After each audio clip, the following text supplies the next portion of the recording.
সেই রামায়ণের যুগে উল্লেখ ছিল রাবণের রথের। প্রাচীন ভারতের এই উড়ুক্কু রথেই মনে হয় বর্তমান বিমানের প্রথম ধারণা। কয়েক হাজার বছর কেটে গেলেও পুষ্পক রথের সেই গল্প আজও সমানভাবে আকর্ষণ করে সকলকে। এবার ফের সেই পুষ্পকই নেমে এলো ভারতের মাটিতে।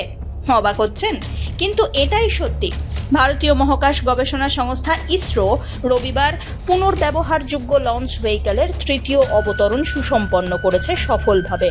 আর এই RLV-LEX-03 এর নাম রাখা হয়েছে পুষ্পক। জানা গিয়েছে, কর্ণাটকের চিত্রদুর্গে অবস্থিত অ্যারোনটিক্যাল টেস্ট রেঞ্জ রানওয়ে থেকে এর পরীক্ষা করা হয়েছে। আর এরই সঙ্গে RLV-LEX-এ হ্যাট্রিক করেছে ইসরো।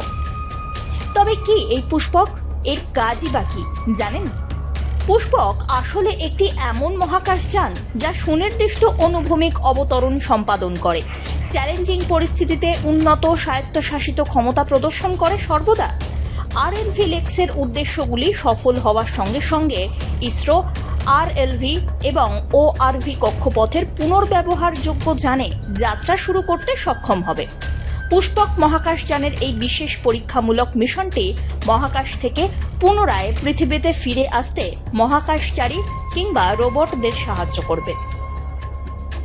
এই মিশনের ফলস্বরূপ ভবিষ্যতে অরবিটাল রি-এন্ট্রি মিশনের জন্য নাসা কিংবা অন্য কোনো বিদেশি মহাকাশযানের ওপরে আর নির্ভরশীল থাকতে হবে না ভারতকে।